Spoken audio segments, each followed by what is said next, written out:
Ahmed Ngitu ni mwenyekiti wa baraza la vijana wa Chadema kanda ya Kusini, kanda ambayo ina jumla ya mikoa mitatu: Lindi, Mtwara na Ruvuma, kanda ambayo ina jumla ya majimbo 27 ya kiuchaguzi. Sisi kama vijana wa kanda ya Kusini, moja kwa moja tunaunga mkono maamuzi na maazimio ya kamati kuu ya chama ambayo yametolewa au yamewasilishwa na makamu mwenyekiti wa chama Mheshimiwa John Wagesa Heche. Maagizo yote 10 tunayaunga mkono sisi kama vijana, kwa sababu yamegusa mustakabali halisi wa mahitaji ya vijana, yamejikita kwenye kuratify haki za utawala bora na msingi wa kidemokrasia katika taifa letu. Katika taifa letu, kitu ambacho kimetokea tarehe 29 Oktoba, kwa mtu yoyote mwenye moyo wa dhati, mwenye mapenzi na nchi hii, lazima aweze kukemea, kupinga na kuchukua hatua zozote za kuzuia kuendelea kwa hali ambayo watawala wameamua kuianzisha katika taifa letu. Sisi kama vijana wa kanda ya Kusini, sio kusema labda ni tupo kwenye kisiwa. Madhila ambayo yametokea siku ya tarehe 29 yametugusa. Ukiangalia mkoa wa Ruvuma, hususan jimbo la Songea mjini na jimbo la Mbinga, takriban ya vijana 221 walikamatwa, ukiacha walioumizwa, waliouawa na waliopata madhara mengine tofauti. Lakini watawala wakaamua kuwaachia vijana wengine na kuwafutia mashtaka yao. Lakini mpaka sasa hivi bado kuna kijana mmoja pale Songea mjini anaendelea kushikiliwa na jeshi la polisi na serikali. Ukija kuangalia mashtaka ya kubumba, amefunguliwa bado mashtaka ya kesi ya uhaini na uhujumu uchumi. Kimsingi katika jumla ya vijana 221 wote wameachiwa, lakini kijana mmoja ambaye kwa jina anafahamika kama Hashim Mohamed Gea bado ameshikiliwa katika mikono ya serikali mpaka kesho. Tunaitaka serikali, kama walivyotumia mbinu ya kuachia vijana wengine wote, na kijana huyu wamwachie aendelee na familia yake, aendelee na maisha yake katika hali ya kawaida. Kuendelea kumshikilia inaendelea kutonesha majeraha ya watu wote ambao wameumizwa, wameteswa, wamepitia changamoto ya madhila ya Oktoba 29.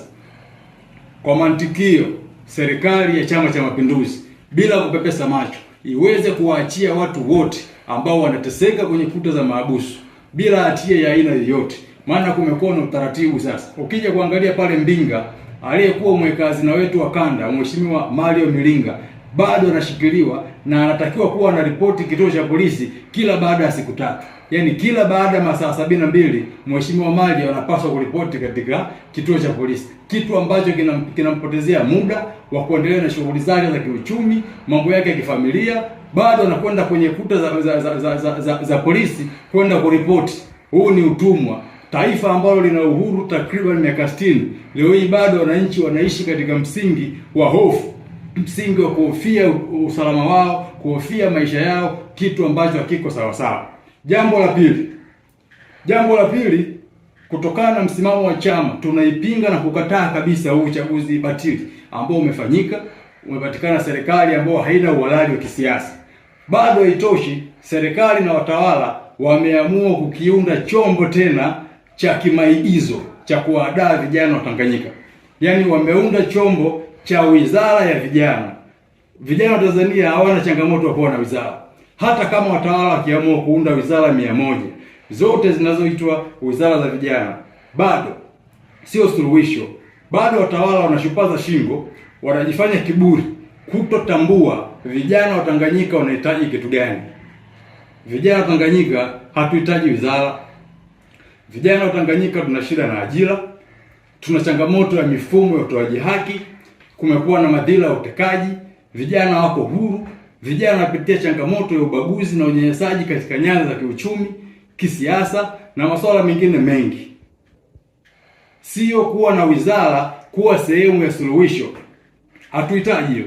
Na ukija kuangalia maigizo ambayo serikali na watawala wanayafanya kupitia chombo cha wizara, ni chombo ambacho kinatumika kama hadaa kwenda kuwahadaa vijana waaminishwe kwamba wana chombo ambacho kitakuwa sauti yao. Kimsingi sio sauti ya vijana. Ukija kuangalia serikali imeamua kuwa na mkakati wa kuja kuwazubaisha vijana, kuwafanya kama hii ni sehemu ya kuwatetea au kuwasimamia. Sio kweli. Ukija kuangalia kulikuwa na mchakato hapa wa kitaifa, wadau na wanaharakati walikuwa wanapush ajenda ya kuwa na baraza la vijana lenye sura ya kitaifa, sio wizara. Baraza ambalo litakuwa ni chombo huru ambacho kitakuwa kinasimamia, kupanga na kuchakata masuala yanayowahusu vijana wao wenyewe bila kusimamiwa. Lakini kwa kilichofanyika na serikali, maana yake wameamua kutengeneza nyapara wa kuwasimamia vijana. Hatuhitaji kuwa na nyapara. Sisi ni vijana, tuna fikra, tunafahamu tunakokwenda, tuna kasi na tuna uwezo wa kupanga na kutekeleza masuala yetu yanayotuhusu sisi. Tunahitaji chombo huru cha baraza la vijana lenye sura ya kitaifa lisilofungamana na itikadi ya chama chochote. Sio hii wizara ambayo ukiangalia kwa umakini kabisa, kwa jicho la kiutafiti, unaona ni wizara ya vijana, wizara ya umoja wa vijana wa CCM tu, kama UVCCM. Sio wizara ambayo inabeba ajenda ya kitaifa. Na kwa kinachofanyika na huyo ambaye anaitwa kwamba waziri wa vijana, kuzurura na kutembea kwenye masoko, vijio vya bodaboda, kukutana na vijana, ngumu hata kufanyia assessment, ngumu kuifanyia monitoring, ngumu kuifanyia evaluation, kwa sababu sio chombo cha kiutendaji. Na wajue, unapokwenda sehemu kukutana na vijana hawawezi kuwa free kushare opinions zao, kushare masuala yao, kwa sababu hauna huo uhalali. Vijana tunahitaji chombo huru. Na ukiangalia kwenye sheria kuanzishwa kwa baraza la vijana imepitishwa tangu Aprili 2015. Lakini watawala mpaka leo wamekaa kimya.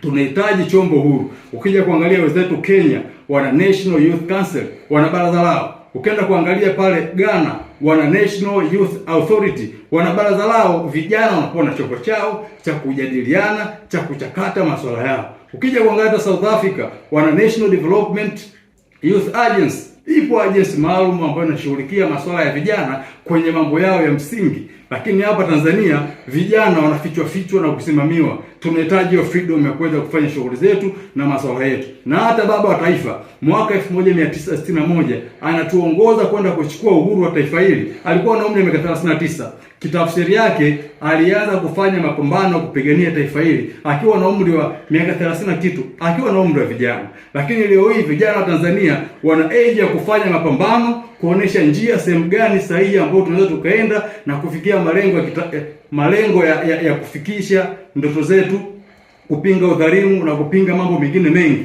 Bado tunafungwa katika minyororo na makamba kama haya, kutengeneza sio jumuiya za vijana wa CCM, mambo ya kiserikali. Bado vijana hatuko huru kuendelea na mapambano yetu. Kimsingi sisi kama baraza la vijana wa Chadema hatuitambui hatuitambui hizi hadaa na maigizo ya watawala kutuundia chombo ambacho kimsingi sio suluhisho halisi la matatizo yetu.